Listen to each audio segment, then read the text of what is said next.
l'applauso, dicevo, grazie. Non è bello entrare a gamba tesa a fine proiezione, non si fa. Sui titoli di coda. Sì, ma non si fa manco 10 minuti dopo. No, no, ma in generale non si fa.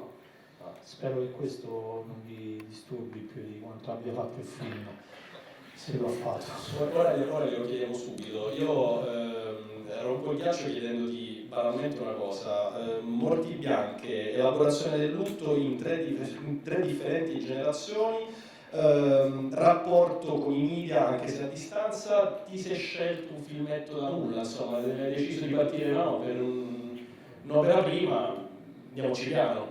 Sì, mi dispiace, c'era troppa roba, lo ammetto.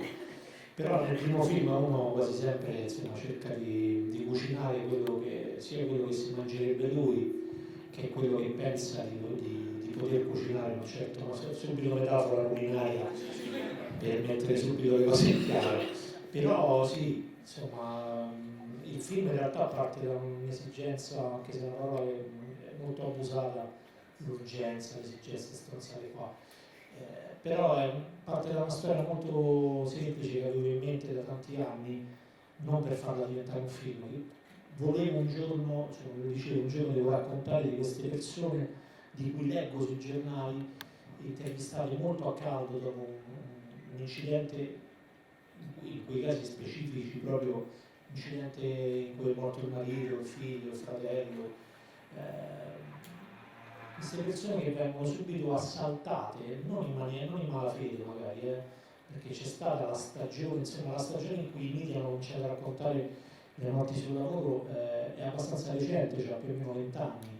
Oggi è già diventata quasi una notizia, oggi ce n'era un'altra per esempio, no? Aumentano le denunce, aumentano i morti, aumentano, sono sempre più o meno quelli. Comunque i media hanno cominciato 20 anni fa in maniera anche con un giornalismo d'inchiesta. Però io mi concentravo, cioè mi chiedevo come queste persone, sempre donne erano, sempre donne, fossero in realtà private del loro diritto a tenere il proprio dolore intimo, privato, capendo anche che magari la vicinanza delle persone, anche l'attenzione che uno ha, magari ti aiuta anche a mettere il dolore sotto già, che già potrebbe stare sotto un tappetino, metterlo proprio sotto sotto per non recuperarlo mai.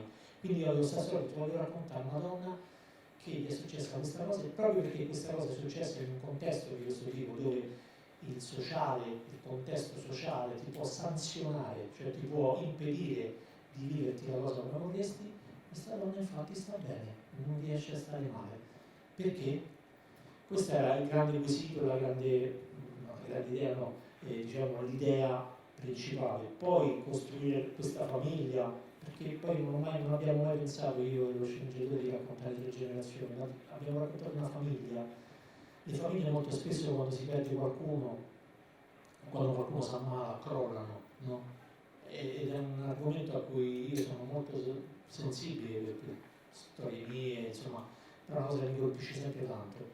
Questa è una famiglia che regge nel momento in cui da soli, ognuno per sé, uniti dal personaggio della famiglia più estraneo, più reietto, più anticonformista, che è il fratello, ognuno capisce cosa questa morte può insegnargli.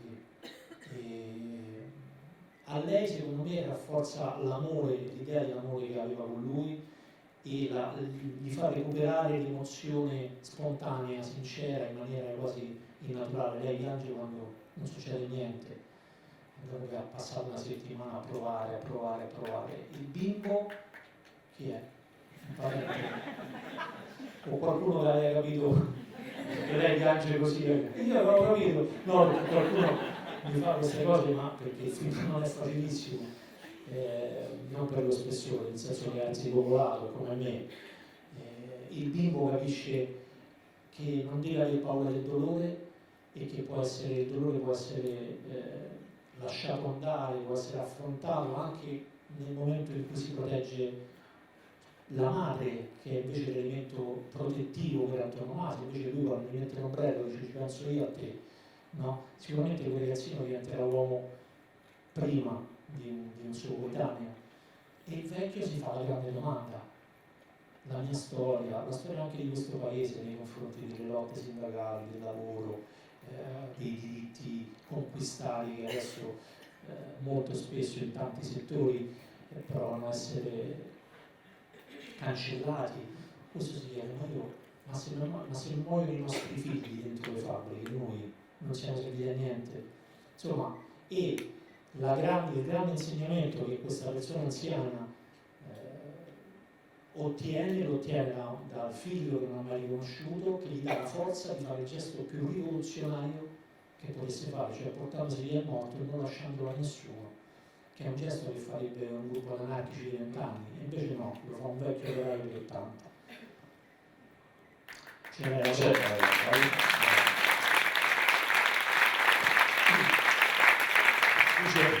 Questa è la prima domanda, non c'è bene, però hai detto tutto, diciamo. Sì, hai detto tutto, e aggiungo io soltanto una cosa: nel 2005 il tema tu l'avevi già iniziato a trattare in 3,87, che era il primo corto di regia, nel senso il tuo primo esperimento di regia arriva più da lontano. Quello è il numero di media giornaliera di morti sul lavoro, che oggi è 3, qualcos'altro, ma non 80, forse un po' meno. Un po' meno. E già lì c'era un elemento che mi aveva molto colpito, cioè l'aver inserito quindi del tono surreale, lì addirittura quasi nell'onirico, a un certo punto insomma, si capisce se sì, cioè ci sei dentro.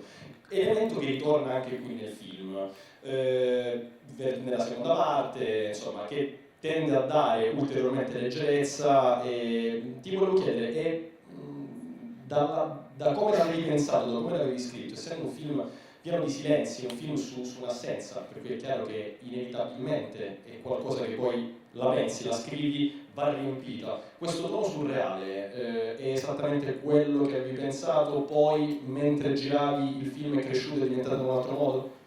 No, diciamo che la surrealtà l'abbiamo delegata solo alla scena della pioggia, quello è un po' l'elemento che dici, ma che è, no? Però proprio l'intento era quello, cioè di far dire alla gente che questa cosa mi suona strana, no? Nel senso che il linguaggio fino ad allora è un linguaggio abbastanza naturale, immediato. La grossa sfida del film era quella di affrontare questi temi di cui ho parlato prima, cercando attraverso la protagonista la particolarità di questa donna, del racconto di questa donna. Finalmente proviamo a raccontare le donne anche non per stereotipi, ma magari anche cercando di mettere proprio a servizio delle storie, quindi non preoccupandoci di raccontare una schiera normale che si veste con la tuta e che ha un disincanto e un'ingenuità quasi pazzesca di fronte a queste tragedie. Infatti lei nella prima parte, insomma, non so se vi siete fatti una risata, io ancora ogni tanto qualcosa, però quella fa parte proprio ecco, l'ambizione del film era quella, cioè cercare di... Il film era molto più leggero sulla carta, girando e poi costruendolo anche molto al montaggio, è poi diventato un film comunque che ha pure un suo peso, diciamo, no? Però nella prima parte si vede il tentativo che volevo fare finché potevo, poi l'abbiamo fatto finché abbiamo potuto, cioè finché lei subisce questi interventi dentro casa di gente che gli manifesta come si piange, come si soffre, salvo poi capire che piangono e soffrono solo per se stessi. Certo. Gli dicono cose tremende, no? Dice, te lascerai mai, sei contenta? Dice. E secondo me lei fa parte molto dei personaggi che io per tanti anni, ogni tanto qualche regista coraggioso mi affidava, che quelle sono le cose che a me piace di più fare ancora oggi, credo che non ho esaurito quella cifra là perché mi diverte da morire. Ma ti sei spappolato in ognuno di loro, sì, secondo me ci sei fatti 1000 pezzi e c'è una stampa dovunque. Infatti non c'ero in questo film, non ci ho mai pensato, un po' perché è una storia talmente che mi riguardava talmente tanto su tantissimi aspetti che ho detto mi ci metto pure. Tutti si aspettavano me nella scena finale, ma quanti qui? Sinceri? Vabbè, un 10%. Comunque non mi ci sono messo per colpa vostra, perché sapevo che lo sareste aspettato, no, anche perché sembra il no di Chiara, nonostante poi condividiamo ecco, lo stesso tetto da tempo. E quindi questa è la cifra, poi quel pianto è quella pioggia, io mentre scrivevamo, io ho detto lì, ma se il bambino torna a casa e non è che la trova che piange, ma piove dentro casa, erano le 5 del pomeriggio, lui mi ha guardato e ha detto guarda, abbiamo finito per oggi, ho detto sì. Io non ho capito che mi stava per continuare a dire, allora io domani torno, ok, domani 9 e mezza, ok, se domani tiene questa cosa nella mia capoccia andiamo avanti, se no no, ho detto va bene, anche nella mia non poteva tenere, comunque ha tenuto e... Vabbè, la bomba d'acqua doveva arrivare, è arrivata. La battuta della bomba d'acqua non c'era, no? Ci serviva un inizio di quella scena tra lei e lui, scena che abbiamo rigirato, quella stanzetta era grande come uno scherzo, metà di questo parco, era molto difficile lavorare e l'abbiamo girata ma male, che non veniva fuori ma che è.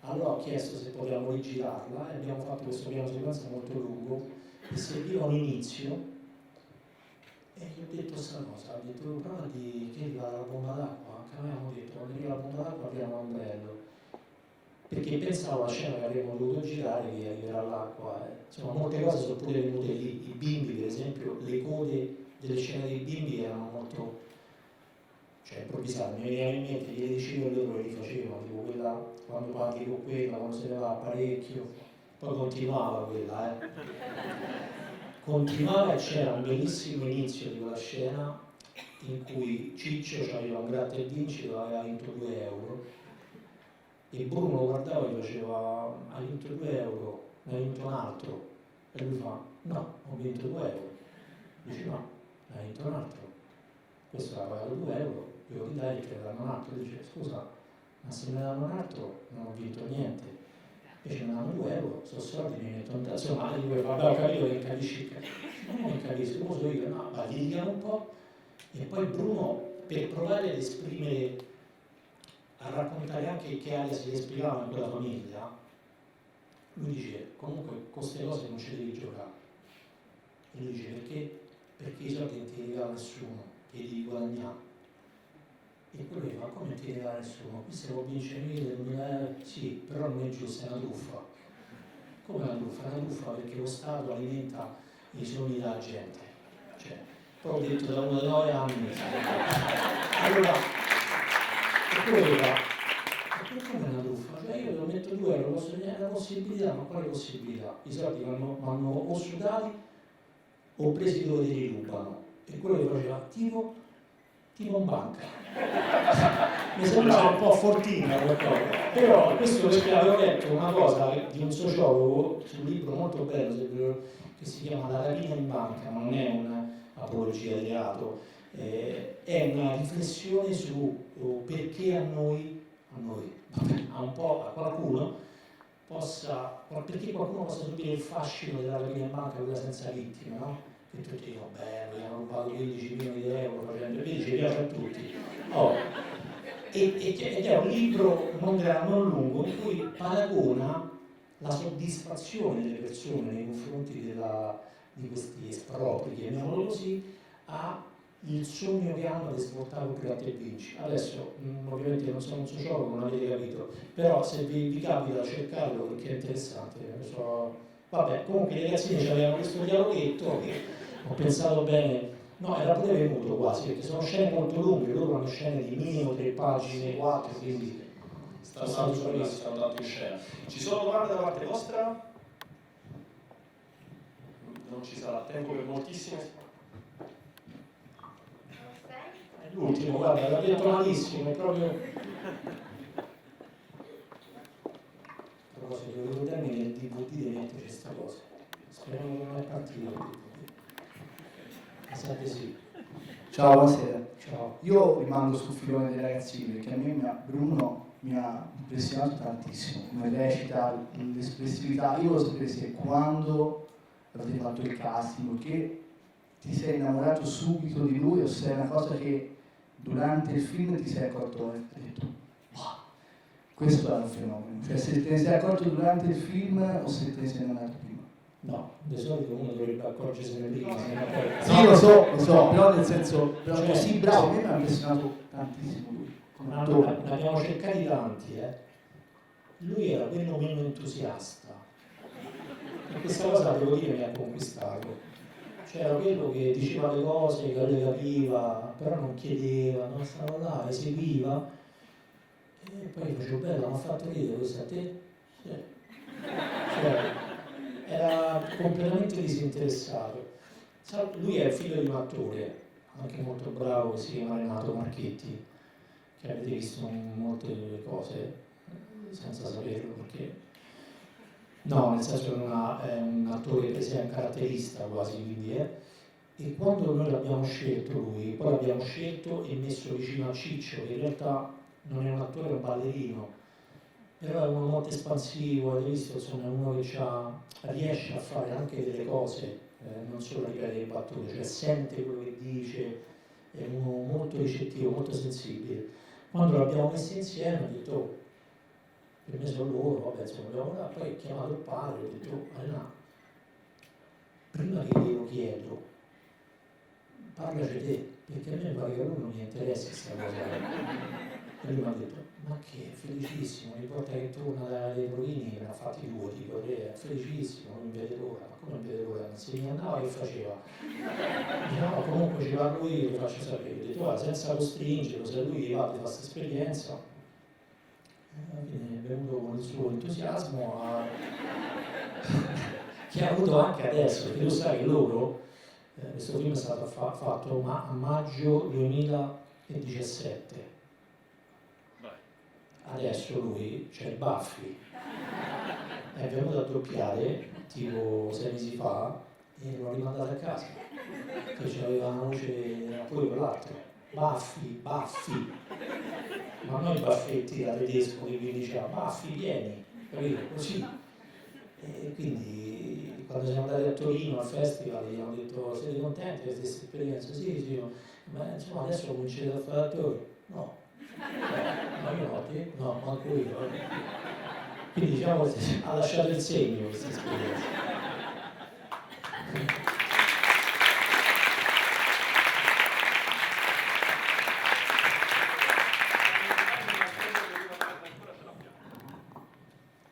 Questa pesa,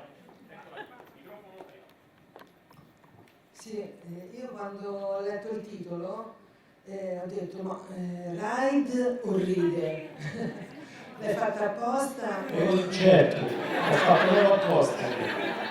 Soprattutto perché c'è un altro film italiano che si chiama Ride e parla di te sulla bicicletta, tratto da un videogioco. E qualcuno è andato a vedere quello. Per dire, no, guarda, perché? Perché non siamo abituati noi a leggere una parola italiana normale. Ma no, signora. Invece il titolo poi è bello, Poi si capisce. essenziale, sì. Dopo però, tipo adesso, da poco. Ieri una a Forloni mi ha detto, dopo un dibattito di un'ora, ha detto, mo ho capito il film. Fate il potere venire direttamente adesso, no? Senza che lo vedevi. No, comunque, anche il titolo non doveva essere questo, è venuto mentre scrivevamo. Il titolo era Le cose del genere, perché tutte le persone che parlavano di Carolina dicevano, beh, ma d'altronde quando succedono cose del genere, che ne era male le cose del genere? Vabbè, questo ce lo rigiochiamo per secondo, magari. Ma è un'altra domanda fatela, dai. Il pattino sul tetto è stata in gergo, diciamo, a Roma una squattata, cioè mandava ovviamente, perché siccome stavamo vedendo il mare, questo ambiente era come se fosse la loro spiaggia, capito? Che però, perché in quella zona di Nettuno, che è la cittadina dove abbiamo girato, il mare è vicino, non ci si va mai. No, c'è questa cosa di queste città di mare che diventano città, Civitavecchia è un po' più grande, che c'è tutto un quartiere solo, dice qui la gente al mare non ce n'ha mai. Quindi ho pensato di fare la spiaggia al lago, il pattino. Sì, può essere pure cazzata, ammetto, però...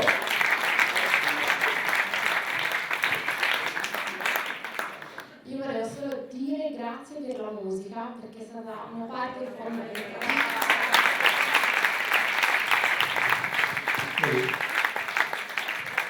E ieri invece mi hanno detto, oh, ma ce n'è troppa. Io ho detto sì, può essere. L'altro ieri mi hanno detto una cosa grave, invece uno mi ha detto scusa, ma a Bologna stiamo, ma una famiglia d'operai sente sta musica raffinata. Io dico, no, scusa, non è una domanda classista. No. Ha detto, no, volevo dire questo ambiente monetario, perché lui non conosceva il signore insomma, di 65 anni, probabilmente lontano da un popolo, che non conosce anche delle sottoculture musicali che, per esempio, i due personaggi che incontrano lei, i due amici, sono vestiti pure in una maniera che chi sa, insomma, si accorge che sono persone che ascoltano un certo tipo di musica, eccetera. Quindi la scelta musicale era questa, era mettere una musica che potesse piacere a quella famiglia. Ovviamente sono tutti i brani che mi piacciono da voi pure a me.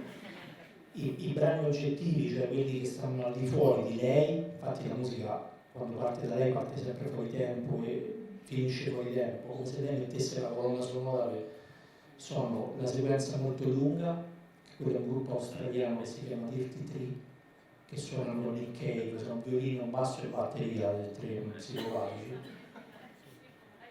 Dirty Tree, gli sporchi tre.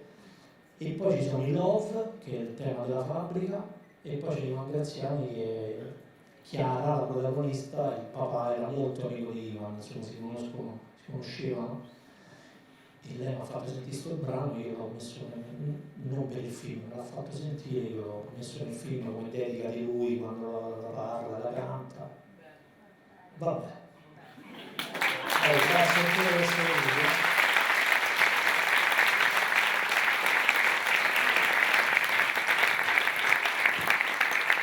Ai noi il tempo è finito, dobbiamo fare cambio sala. Ringraziamo Valerio Mastandrea e grazie a tutti voi per esserci stati. Grazie.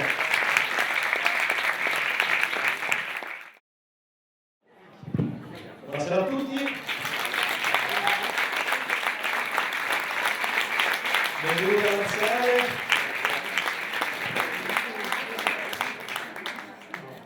Un signore che troviamo in foto, no, ok, non ho la foto, con un po' più di... Scusa, ma la bianca. avete fatto i biglietti con la foto? Sì. Mi potete telefonare quando fate queste cose? Io sono foto di 20 anni fa. Diventa 15, più o meno 15 lira. Quella era gli equilibristi.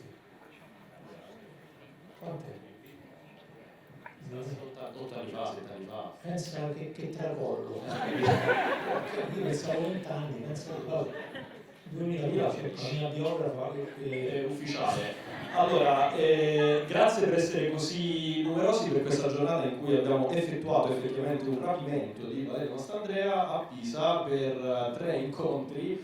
mi sono rapito da solo, adesso mi chiedo pure riscatto e mi libero dopo però, perché anche io sto accompagnando il film in giro per proiezioni indipendenti e corsari come questa e devo dire che questo è il mio primo film, non so se sarà l'ultimo, però l'aspetto più bello diciamo, di queste esperienze è proprio anche il rapporto che uno ha col pubblico, anche perché il film lo capisco molto meglio parlandone. Il pubblico lo incontriamo al termine della proiezione, Sì. Lasciamo parlare direttamente le immagini, vuoi anticipare qualcosa? Banalmente Finale, volevo dire, finale, per non levare, capito, magari qualcuno ha degli impegni che purtroppo no, devo dire no, non so che dire, per non diciamo, mi basta dire che è un film, io sono contento di quello che ho fatto, nonostante riconosca poi la difficoltà di certe tematiche e anche l'entusiasmo che uno nei primi film mette e lo mette attraverso metterci tanta roba e tanti temi e tante sfumature che poi a volte piace suggerire al pubblico, a volte no, insomma questo per dirvi che il film c'ha una grossa ambizione, che è quella di raccontare una cosa molto forte, un tema molto grande che riguarda tutti, prima o poi, però di farlo con uno sguardo diverso che è quello della nostra protagonista, che finalmente è,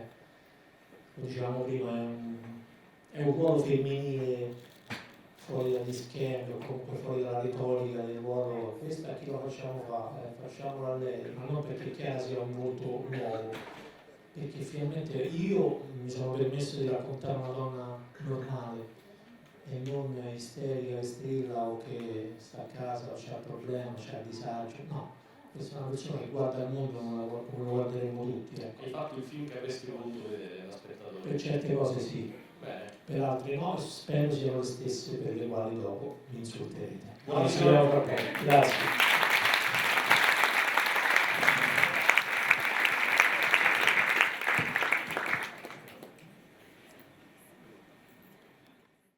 Grazie, non dell'applauso, di essere qui. A quest'ora della notte. Sì. Cari amici della notte. No, l'abbiamo detto prima, non si entra così, diciamo, il pubblico dopo una visione sia che mi è piaciuto o meno il film l'ha lasciato un po' solo, però non abito qua, quindi vi tocca, ecco. Allora, prima di passare la parola a loro, mi piacerebbe se fossero loro a farti un po' di domande, però le lasciamo un attimino andare giù. Sì. Ecco, prima stavamo parlando appunto della questione musicale. Tanta la musica, si vede che hai scelto dei pezzi del tuo cuore, una selezione veramente fatta, secondo me, ancora più che con il cuore che non con la testa. Ma la cosa che mi è molto piaciuta, dimmi se è un caso, è che secondo me funziona molto per contrasto la scelta musicale, cioè un pezzo come Dancing with Tears in My Eyes degli Ultravox, e nel momento in cui lei non riesce a piangere, si sforza, ci sta provando, un testo che dice danzando con le lacrime nei miei occhi, o Everybody's Got to Live di Arthur Lee, esattamente nel momento in cui c'è molto il campo, come dire, il punto di vista è esattamente quello. Quindi quello che le canzoni raccontano è esattamente il contrario di quello che le immagini mostrano, ma il mix tra le due cose è una bomba atomica. Sì, in realtà a parte Dancing, insomma, avete visto, lei mette la musica, quindi a parte il discorso musicale in generale che per me rappresentava, sì, musica che piace a me, ma volevo che fosse una musica che rappresentasse quella famiglia, quella casa, la musica che si ascoltava in quella casa. E è una musica abbastanza, insomma, larga, non commerciale, però insomma di gente a cui piace la musica, c'è anche una parte scenografica. Quella casa l'avete vista, spero che anche a voi, a me ha fatto questo effetto, la volevo così, che racconti quella famiglia, quei personaggi. Per noi girarci era difficilissimo perché era molto strana, però doveva essere quella, come era arredata, insomma è stato un lavoro molto accurato, e così con la musica. I pezzi oggettivi, cioè quelli comunque diciamo non del personaggio, perché lì all'inizio la musica inizia e finisce sempre un po' fuori tempo, un po' controtempo, perché è come se lei mettesse la colonna sonora alle situazioni per permettersi di provare delle emozioni in più, cosa che non succede quasi mai, anzi quando sta per succedere il suo interlocutore non gliela fa, che è la scena della simulazione della cena. Però è tutta musica sua. Il primo brano forse è un brano che il personaggio di Chiara, insomma, non era ancora nata quando c'era, quindi è un po' vintage, però secondo me lei lo ha scelto per quello che dice, in questo caso era voluto. Il pezzo di Arthur Lee, che è un cantante di un gruppo degli anni 60 di riferimento per tantissimi gruppi degli anni 60 un po' più celebri, loro suonavano i Love, si chiama. Quello è stato casuale, volevo una canzone di Love, l'ho cercata e alla fine è sbucata questa, mi è sembrata che diceva tutti dobbiamo vivere ma tutti dobbiamo morire. Poi il resto del testo io non l'ho tradotto perché non sono in grado, però è stato molto difficile trovarlo quel brano perché c'erano 3 versioni, due occupate e una libera. È saltato tipo a 5 giorni dalla chiusura del film, quindi cercavo un altro pezzo e poi è arrivata una versione fatta da lui, da solo, libera, un macello per prendere, quindi la scelta a parte fatta col cuore è stata fatta pure col budget, diciamo, con tutta però hanno speso tantissimo di musica, è un privilegio questo, molto spesso insomma, uno vorrebbe metterci tutto quello che vuole ma non può farlo. Io in questo caso era un personaggio della musica, comunque vestiva il personaggio e quindi l'ho richiesta come cosa prima di girare. È una storia di elaborazione di lutto. Io prima ti dicevo 3 generazioni, in realtà tu giustamente ci sono 3 personaggi con età diverse, non Una interessanti, famiglia, una famiglia, ecco, così. Però c'è questo personaggio che a un certo punto si inserisce, il fratello del morto, insomma, in questo senso, il figlio, se vogliamo, del personaggio San Gennaro Carpentieri, quando ci spostiamo su quell'incontro tra i due a distanza di tempo, un po' per il luogo in cui lo hai girato, un po' per questo mix di, se vogliamo, violenza nelle parole verbale, ma anche il gesto, la pistola, tutto un insieme di cose, mi hanno tranquillamente ricordato Claudio Calicavi, che è il tuo mentore, è la persona, credo in assoluto cinematograficamente, a cui tu sei più legato. Ma non per questo vuol dire che lo posso citare, nel senso che bisogna capirlo, Claudio, conoscerlo, studiarlo. Io non ho avuto questa perseveranza, è semplicemente una persona a cui devo tanto e che soprattutto da un punto di vista personale, e poi il cinema quando parlavamo mi diceva subito lui, non sempre, subito. Da quando mi diceva che comunque i primi piani vanno fatti con gli obiettivi larghi, io dicevo perché? E lui mi faceva il cinema classico. Poi risponde, insomma, ecco, giusto chi è laureato in cinema può rispondere a Claudio, forse. Vabbè, parliamo liberamente di lui perché non c'è e non ci potrà mai dire quanto questo film lo ha ripugnato oppure lo ha emozionato. Non lo so, penso che alla fine in questo film ci siano tanti registi con cui ho lavorato, ma senza accorgermene non è che ho fatto Perché i registi sono tanti, perché i registri stessi sono i tanti. registi, sì, tu hai detto registi, ma ti dico perché i registri i registri sono tanti, no, sono tanti, diciamo quello principale, insomma, lo scopo di questo film era affrontare un tema forte che è lo scippo a cui possiamo essere sottoposti in quest'epoca, anche del diritto a provare delle emozioni in base come la gioia e il dolore, insomma. Lei è stata scippata da questo diritto dalla sensazionalità della morte di Mauro, sensazionalità poi meramente del momento, perché poi no, cioè il funerale pubblico, il risarcimento istituzionale, è quello che può fare, la gente va lì a dimostrargli affetto, ma poi è gente che piange, ma solo per se stessa, quindi come il tema era come anche persino questo tipo di emozioni che sono, le ritengo senza essere né un sociologo né un antropologo, sono emozioni basiche, principi attivi dell'essere umano, no? La gioia, il dolore, la paura. Oggi è complicato addirittura stare male, come uno vorrebbe. Io voglio e devo stare male, è un mio diritto. Quindi io sono partito dall'idea di voler raccontare questo, cioè di quanto persino nel vivere il dolore si possa essere condizionati da come la società si comporta, la società intesa come il contesto si comporta nei due confronti. Qui il contesto era motivato anch'esso e condizionato dal fatto che c'era una morte sul lavoro, che è una morte purtroppo succedono, no? Ma purtroppo continua a succedere, ma è ingiusta più della morte stessa, quindi è una cosa inaccettabile. E quindi mi interessava il percorso di questa donna e insieme ci abbiamo costruito una famiglia, che è un bambino che per difendersi inventa la canzone più grande del mondo, ma questa è solo un'arma di difesa, una delle tante armi che i bambini hanno dai traumi della vita. Però questo personaggio, questo ragazzino, è anche uno che ha una madre che dice io non piango, cioè quando è morta nonna non ho pianto, avevo 2 anni, dice perché adesso non piangi, boh magari in trauma, piango da grande, cioè uno è una famiglia particolare, su questo non c'è dubbio.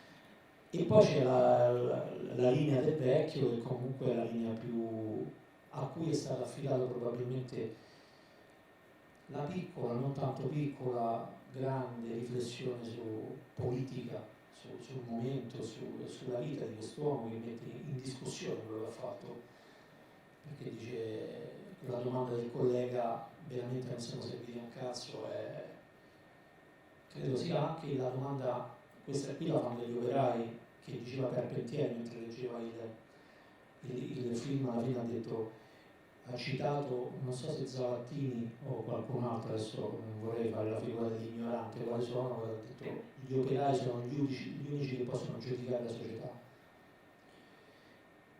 E quella è una domanda che qui fanno gli operai, ma forse se la dovrebbe fare la classe dirigente di questo paese, no? Ogni classe dirigente, non solo quella che c'era prima, quella che c'era ancora prima, no?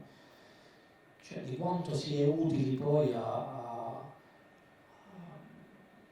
anche all'attualizzazione del concetto del lavoro, di come si lavora oggi, se è giusto lavorare così, Sì, il lavoro è chiaro che in 30 anni lo sappiamo tutti, insomma io faccio un lavoro che mi piace, c'è la possibilità di studiare, giocare, prendere per il culo, avere dei soldi, insomma voglio dire, non è nemmeno un lavoro, lo diceva Mastroianni, ma c'ha ragione. Però il lavoro oggi è diverso, prima era magari progettualità, era affermazione, identità, adesso è quasi una condanna a morte per la maggior parte dei casi, sia per la precarietà che anche per la velocità con cui bisogna produrre, quindi mancano le misure di sicurezza, se ne fregano tutti e poi mi sembra abbastanza. Quindi il film è pieno di tutto questo. Mi dispiace, forse ce n'è troppa di roba, dicevamo ai vostri predecessori, però insomma uno nel primo film mette sempre un po' tutto quello che vuole. Sì, pensavo perché. Però poi chiede pure scusa, nel senso non è che la base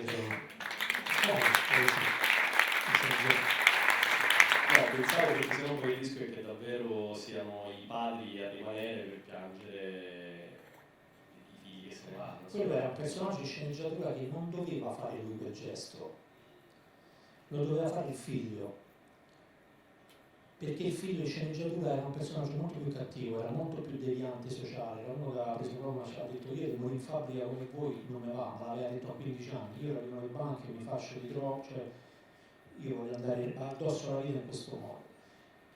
La scelta di Stefano ha abbassato notevolmente la pericolosità sociale di quel personaggio, però l'ha arricchito di una fragilità emotiva che avete visto, insomma, Stefano è un attore poi che restituisce quella roba con una naturalezza quasi impressionante e quindi quella pistola in mano non gli sta bene a lui, si vede.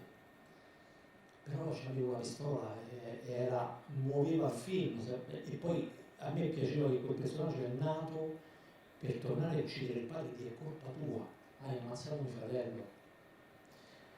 Quindi gliel'abbiamo tenuta con la pistola, ma abbiamo cercato di, e lì secondo me Cagliari mi avrebbe condannato, lui avrebbe detto quando una pistola entra in scena deve sparare, simbolicamente lo avrebbe detto, no? Invece il loro incontro, il loro chiarimento, il loro riconoscersi avviene per merito degli schiaffoni di un padre e un figlio che ha rubato qualcosa o che ha rotto qualcosa. Quindi anche diciamo, la vittoria di entrambi in quel momento è nello stesso tempo la loro sconfitta, cioè dicono papà picchiami così tu mi vendico di te perché così tu capisci che io sono ancora tuo figlio, sono vivo, io mi prendo le botte e ti sento padre finalmente, che è una cosa più forte della pistola puntata alla testa. Perché ho detto questa cosa? Non so se era bella la conoscenza. No, però perché parlavamo di quel personaggio che poi è quello che muove un po' tutti i personaggi. Avete visto che il personaggio sta per conto suo e non era solo per un problema di budget, ma perché comunque ci interessava a me allo sceneggiatore di metterli ognuno nel proprio spazio, nel proprio disagio da solo il giorno prima dei funerali, come dire fammi vedere che succede.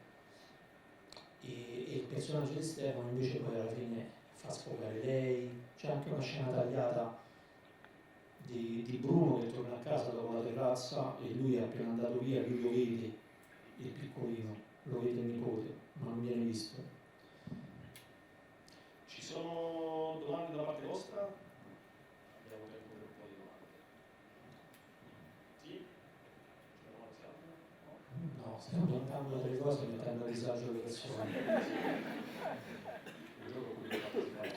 Sì, io posso continuare a dire delle cose, vediamo che cose nuove. Noi siamo qui, possiamo pure parlare senza microfono, ci sente nessuno. Volevo dire dell'esempio che mi è piaciuta tanto la scena del bimbo quando strappa, non me lo dai? No, la traduco io. Quando il bimbo strappa con i testi mi è piaciuto tanto. Tantissimo la scena di quando il bimbo strappa i manifesti. Perché E non vede quello sotto casa, hai visto? non vede quello sulla casa. Ieri uno ha detto, ma perché quello? Ma perché strappa tutti a quello, no? È E ho detto, beh, pensaci un attimo. E ci ho pensato, ma non viene, non l'ha visto. Ah, non l'ha visto! Cioè, è andato in giro per la città in missione di Dio, ma ce n'era uno sotto casa e non lo vedo. quelle sono un po' le coattate dei registi che mettono la prova allo spettatore. Io ce ne ho messe poche qua, avevo fatto tanto per prime e anche un po' di film e di coatti, dei registi coatti ne ho visti tanti. Li ho cercati. Ci ho messo? Hai messo il baratro della Nutella senza scritto Nutella. Quello non l'ho visto.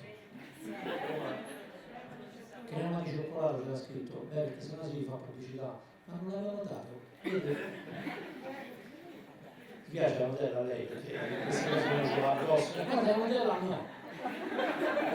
C'è un altro che mi ha detto una cosa e la dico, così magari vi stimola delle domande interessanti. Uno mi ha detto poco prima che lei piange, quando rientra dal balcone. C'è il simbolo della trinacria sul muro. È un riferimento a Lampedusa, a quello che sta succedendo nel mondo adesso. Ho detto, non ci avevo pensato, non me la gioco da qualche parte. Però comunque tutte le lacrime del mondo potrebbe essere applicata a quello, anche se non basta poi per sottolineare quello che sta succedendo. Però pensa che cosa vede la gente, cioè, capito, lo spettatore può vedere il suo video. Certo, io lo so per te. No, io infatti, eccola. Una domanda che va oltre il film. Cos'è questa cosa che spinge diversi attori a fare il proprio film come regista? C'è una rivalsa, c'è un qualcosa qualcosa da voler tirar fuori, perché magari quando si è nella veste di attori ci sono cose che si vorrebbe dire al regista, ma lui il regista non gliele posso dire, non lo so come spiegarlo, forse ne hai intuito. Tanto io, non inteso sì.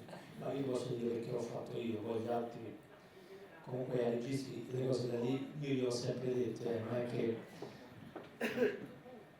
No, anche io, insomma dipende poi, dico sempre ai giovani ragazzi che fanno gli attori che tremano all'idea dei provini, che un provino in realtà è anche un provino che uno fa al regista con cui lavora, per vedere come lavora, per vedere come parla di quello che devo fare, insomma anche se non avete mai fatto niente andate a fare un provino, non tremate, ascoltate e capite pure se con quella persona ci vorreste lavorare. Poi è chiaro che dite sì, è il primo film, tu sei uno strozzo e dici sì, però il provino è sempre una cosa da intendere reciprocamente. Io ho fatto questo film a 45 anni perché si vede che non mi bastava più, magari, rispetto a un tema così, a una storia così, essere attore di quella cosa, quindi agire per conto di qualcun altro, ma mi sono assunto la responsabilità e volevo la libertà di esprimere da questa angolazione, che quindi è l'espressione totale, raccontare questa storia. Io sono stato un attore per 25 anni, lo sono ancora più per necessità che per fuoco sacro. A me fare l'attore mi è servito tanto, da un punto di vista personale, e perché ha riempito dei vuoti, ma ha fatto trovare le mie sicurezze, insomma, e infatti i personaggi che ho fatto poi l'ho sempre affrontati con una stile, lo chiamano, insomma, però ho imparato lavorando, insomma, arrivato a un certo punto ho detto no, voglio fare un film da regista perché non è che ho proprio detto così, ho avuto una storia in mano, in mente, e ho detto la voglio girare io, perché l'attore ho capito che ha una responsabilità, ha bisogno, cioè servi in quel momento, metti tutto te stesso, ci credi, fai finta, perché comunque l'attore fa finta, ma lo deve fare in una maniera più verosimile possibile, e poi si mette là, fuma, telefona, fa, insomma. La regia ha una responsabilità totale su tutto quello che si muove e soprattutto la responsabilità di veicolare il tema del film, il racconto allo spettatore, perché se io i film dei registi che vedi, cioè tu vedi il film e vedi il regista, no? Lo senti la sua personalità, per certi aspetti è bello, no? Perché riconosci un segno, per altri è anche invadente, cioè nel senso quando senti che il punto di vista di uno dice guarda come ti racconto sta cosa, perché io penso che lo spettatore, lo dico da spettatore, deve essere libero di intercettare il racconto e di trasformarlo, di vedere quello che vuole, quello che diceva lui. Quindi la responsabilità è quella di essere, diciamo, la molla, capito, che fa scattare tutto, però di non essere troppo decisivi per la libertà del pubblico, capito? Questi sono i registi che piacciono anche a me, con cui mi piace lavorare, insomma, quelli che viene prima il racconto e poi se stessi, l'attore, quello che è. Ho risposto per me, per altri vi posso garantire che, non so, qualcuno è ambizioso, beato lui, e qualcun altro magari ha lo stesso bisogno di esprimersi da un'altra angolazione. Tanto il suo lavoro è solo espressione, non è che... Ciao.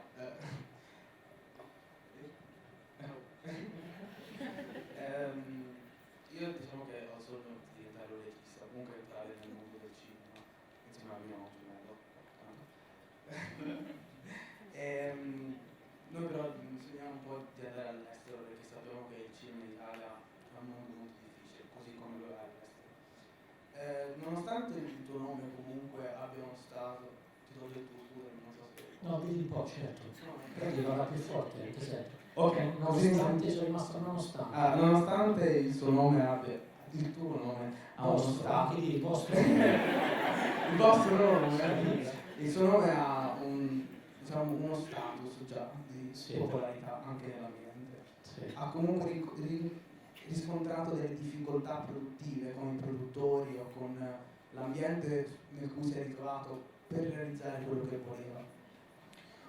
Beh, sicuramente molto meno di altri, diciamo, ma non perché sono già famoso, perché conosco il mestiere da tanto tempo, quindi magari mi sono messo vicino a delle persone che so che avrebbero lavorato col coltello in mezzo ai denti in certe situazioni, insomma, un po' più per esperienza che perché sono famoso, mi danno i soldi e faccio quello che mi pare.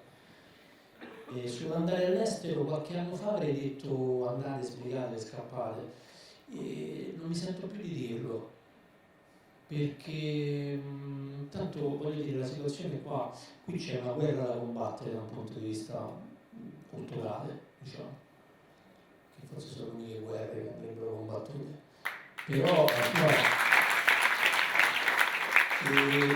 studiare fuori per arrivare qui preparati è un discorso, studiare fuori per rimanere fuori secondo me è un peccato, perché poi questo è un paese in cui il cinema è nato, non solo è nato, ma lo sappiamo fare molto bene se messi in condizione di farlo. In tanti anni che io faccio questo mestiere non sono mai mancati i registi, gli attori, le idee, le professionalità del cinema. Il problema è che un certo tipo di cinema, tipo questo, e io parlo da privilegiato, non trova più spazio perché arrivano una nuova piattaforma, le leggi di distribuzione le logiche distributive sono corrotte, condizionano da morire la vita dei film, e quindi penso che di battaglie da fare ce ne stanno tante, anche a suon di film, di bei film, di bravi registi e di bravi attori. Quindi se volete andare a formarvi va bene, tipo come fa giocare un ragazzino dalla primavera in Serie B o che ne so, in un altro campionato, però poi devi tornare perché ti viene al nazionale e devi fare i mondiali dopo un anno che non li fai, capito? Questo è metafore calcistiche, signori, purtroppo è il linguaggio più semplice da pagare, da parlare. Come? Io con te non ci parlo, sai perché? Perché è un problema grosso la striscia. C'è un'altra domanda con cui chiudere? Dopo questa metà. Che peso hai voluto dare alla morte in questo film? Guarda, non mi sentirei di dire che esistono delle morti giuste e delle morti ingiuste, però è la scena finale, che è quella che lei, insomma, tutto il film si chiede cosa mi ha detto prima di andare a lavorare, cosa mi ha detto prima di morire, non di andare a lavorare, cosa mi ha detto, cosa mi ha detto. La scena finale serve a far capire che lui non gli ha detto niente, perché quando si va a lavorare non si può morire. Questo è, quindi il peso di realtà è questo, credo, cioè ci sono situazioni in cui non si può morire, non si deve morire, bisogna fare di tutto perché non accada. Grazie.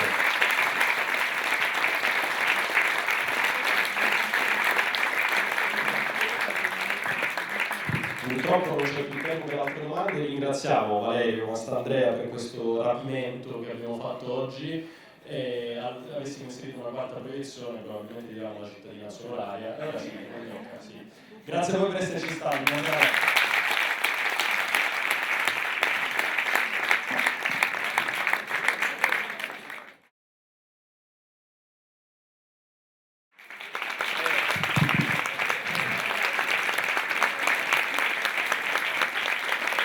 Grazie a tutti. È la quarta volta che faccio questo percorso. Mi sa che stanotte mi sono detto solo. Abbastanza. Sì. Buonasera a tutti e benvenuti alla... Lei me leva giacchetta, tutto uguale. E benvenuti a Giochi Senza Frontiere. No, vi ricordate il film Memento? Sì. Io non posso oggi, non lo posso più vedere perché in realtà non si capisce il cazzo, no? Devi cominciare sempre da capo. Ecco, o quello che vedrete Ho il gioco della mascotta anche con me. Sì, Sì. però Memento mi faceva molta più impressione. Sì. Vabbè, eccoci qua. Eccoci Cosa qua. vogliamo dire di nuovo? Ah, lo so E che poi uno si che sta chiede sempre qualcosa di nuovo da dire. no, la formazione della Roma di domani. Non lo so. No, non essere sciocco per No, favore. assolutamente. Intanto grazie di essere venuti. No, a voi. Perché io... Poi si uscì da casa apposta, quindi questo è una grande responsabilità. Valerio arriva. Ieri a Follonica c'era una donna che le colleghe mi hanno presentato come quella che non esce dal 2008 la sera perché va a letto alle 9. Immaginate a fine proiezione il senso di colpa che ho provato nel vedere la sua assoluta indifferenza al film e alla serata. Ho detto, oh, mi dispiace, no, ogni tanto fa bene. Soprattutto mostrarlo. Sì, no, mi è piaciuto, era un po' timida. Allora, arrivi a Pisa, non investi, da qua sempre la stessa volta, non investe di questa volta di attore, arrivi come regista della tua opera prima di lungometraggio, già nel 2005 avevi diretto 3,87, anche lì avevi trattato il tema delle morti sul lavoro. Dicevamo già prima un film particolarmente complesso, nel senso che infatti lo dicevamo prima, dico noi ce lo dicevamo prima. Cambia il dibattito post questo. Partiamo dalla fine. Ma partiamo dalla finale. L'assassino.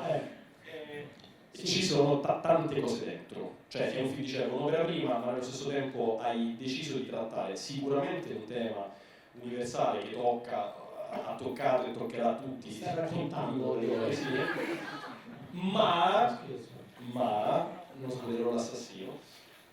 Soprattutto la cosa da cui mi piacerebbe partire è un po' la questione del modello, nel senso ci sono nella società, o almeno io credo che sia uno dei temi che sta veramente nel cuore del film, è come se ci fossero dei modelli attraverso i quali noi dobbiamo compiere una serie di azioni, ma soprattutto siamo portati a dover provare delle emozioni. Ecco, in questo caso la protagonista vive la tragedia più grande in assoluto, la morte del marito, soprattutto appunto diciamo una morte bianca. Diciamo che lo interrompo, se no veramente dice anche 2 o 3 battute dell'inizio così. Adesso te guardi. sì. Diciamo che questo film è nato dall'idea di voler raccontare proprio questo che ha detto più o meno attraverso un giro di parole molto articolato, cioè quanto oggi persino l'aspetto privato del dolore, della gioia, di tutte le emozioni che abbiamo chiamato prima il principio attivo delle emozioni delle persone possano essere condizionate dal contesto in cui dovrebbero essere vissute. Questa storia parla di questo, di qualcuno che non riesce a fare quello che forse normalmente farebbe se non fosse che, come faccio a raccontare questa roba? È impossibile senza parlarvi del film. Diciamo che questa è una storia piccola di una famiglia che vorrebbe portarsi un carico non dico di messaggi perché non mi piace, però di riflessioni su che cosa siamo diventati oggi, non per colpa nostra, non tutti almeno, oggi dove è veramente suggerito tutto, anche come essere felici, ci tengo a questa cosa di essere felici perché poi recentemente parlando la felicità che ti viene schiaffata e tirata in faccia costantemente anche attraverso i social network, no? Instagram, e questo è proprio maestro, cioè la gente ti fa vedere quanto sta bene, a parte chiedersi se è vero o no che stanno bene, perché dopo un po' dici però pensa quanto una persona che non sta bene si sente in colpa di non rispondere a quel modello, no? Quindi diciamo che è tutto qui, oltre alla comunicazione, che per quelli della mia generazione sono del 72, noi siamo stati quelli che il cellulare ce l'hanno da 26 anni, quindi quelli che fino a 23 anni si parlavano per strada, si guardavano in faccia, se c'era una che ti piaceva ti vergognavi. E noi abbiamo visto il cambio proprio del modo di comunicare, infatti sono quelli che stavano sempre con il cellulare in mano perché sta una rota totale. Adesso sta cambiando anche il modo di sentire le cose, proprio perché è cambiato il modo di comunicare. Quindi dopo questo io spero che si torni un po' indietro e ricominciamo da capo, perché credo che c'è rimasta una cosa sola e lo dimostrano anche i fatti dell'epoca che stiamo vivendo, cioè quello di non dimenticarsi di essere esseri umani, no? E quindi le battaglie che molto spesso vengono giudicate come superflue, da rompere le palle, questi diritti civili, non è vero, perché secondo me il fatto di preoccuparsi degli altri, anche gli altri che stanno accanto a te, non per forza gli altri lontanissimi, per tendenza, queste stronzate che qualcuno pensa, quello secondo me è un cominciare a tornare indietro, cioè a riconoscere quali sono le priorità, che le priorità è la vita, è la felicità delle persone, la libertà delle persone. Ecco, il film forse parla anche di questo, forse.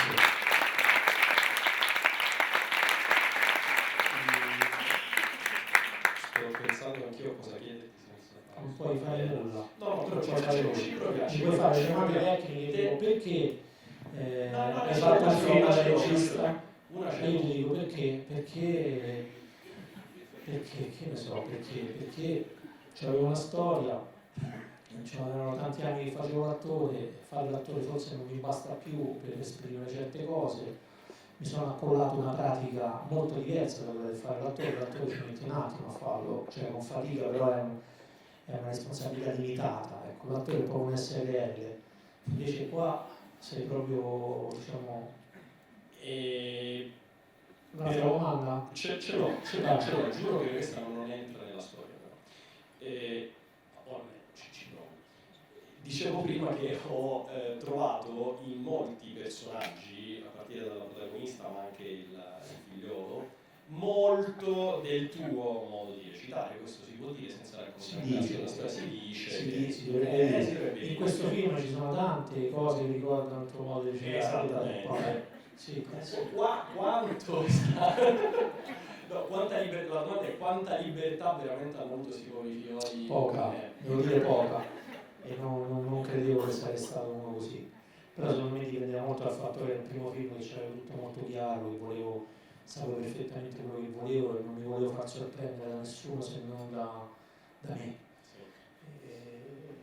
Io questo forse mi è capitato perché non sono un attore vero, cioè non sono un attore diciamo classico, comunque capito, un bravo attore, no, io sono un attore che mi è servito fare l'attore, mi serve, e questa roba diciamo mi ha fatto interpretare questo mestiere in una maniera originale secondo me, cioè sono uno che ha imparato lavorando il mestiere, però ha sempre approcciato in maniera immediata, naturale. Non basta questo, ve lo dico, non basta, il talento, la naturalezza e la facilità non basta.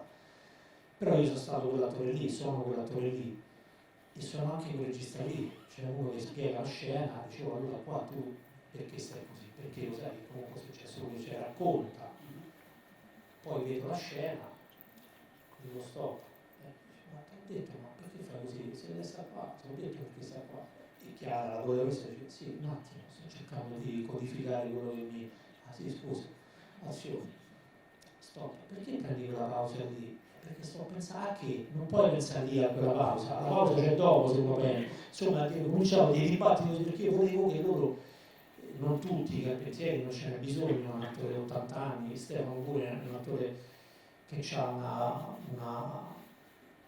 un'emotività incredibile, personaggi che restituisce una fragilità pazzesca, utilissima. Però per i bambini pure, quei bambini, anche se loro sono stati preparati benissimo, poi vedete, insomma, però sono stato un regista a testa di cazzo, come tanti che ho conosciuto, ma diciamo io ho conosciuto testa di cazzo al quinto film, io magari spero al secondo già di aver capito, imparato la lezione, cioè che non tutti possono recitare come vorresti tu, ma anzi che l'attore è un mezzo per arrivare alla terza via, che tra la mia e la sua. Questa è una rima da Paolo Estrato. Un applauso. Mai detta, alle 6 non l'abbiamo detta questa. Ma per la posizione delle 3, Sì, per quella delle 3 notte. Cioè io vado in branda, com'era? Ma poi mi spiegate. ma poi mi dico se è caffè o cappuccio, no, se è caffè. No, limonata. Un'altra domanda. Quale poi? No, in realtà sempre strana volontà. Una cosa su cui prima stavamo ragionando è lo spazio, nel senso anche qui non credo che dalla prima scena non spoilerò niente, anche qui sono spazi stretti, prevalentemente il film, la protagonista. Non possiamo parlarne di questi temi. Dai, spazi. Spazi, che cazzo di spazi? Sono gli 11. Dai, gente è venuta da casa. Va bene, il lavoro, allora tenuto conto che chiaro, a maggior ragione ti ritrovavi sicuramente ad essere regista e attrice,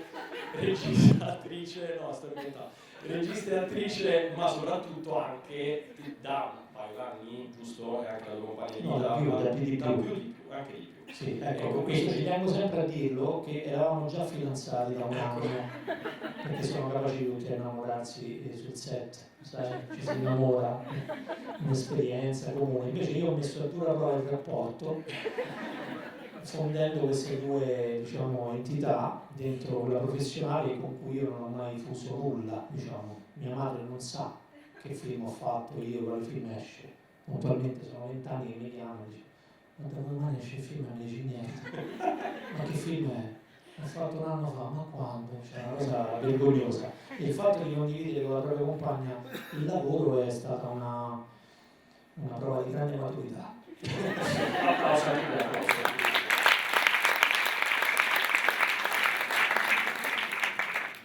Guarda, l'ultima domanda che mi puoi fare è: dove è ambientato il film? Vicino a Roma. Grazie, buona visione. Insomma, è bello il contatto col pubblico. Io sto facendo questi giri perché il film è stato distribuito un po' male e era il mio, figuratevi quello di qualcuno che magari comincia senza Santi in Paradiso. E quindi cercatelo il cinema italiano di un certo tipo, magari per me questo è l'ultimo, però cercatelo perché ogni tanto si trova qualcosa di interessante. E poi il cinema serve anche a raccontare quello che siamo, dove viviamo, da dove veniamo, un fiorino. No, non è vero, cercatelo in questi spazi qua, a me piace venire perché poi sono spazi che proteggono proprio questo ideale, quest'idea di lavoro culturale, che poi è reciproco perché lo facciamo noi, ma lo fate pure voi, guardando e nutrendovi di quello che vedete. Grazie Valerio di questa maratona che ti abbiamo chiesto, sei stato meraviglioso, grazie a voi per essere stati così numerosi e buona visione. Chi è Chi è là dentro? Scendiamo a mezzanotte e 46 ore per parlarne. No, forse torno, se non crollo torno. Via.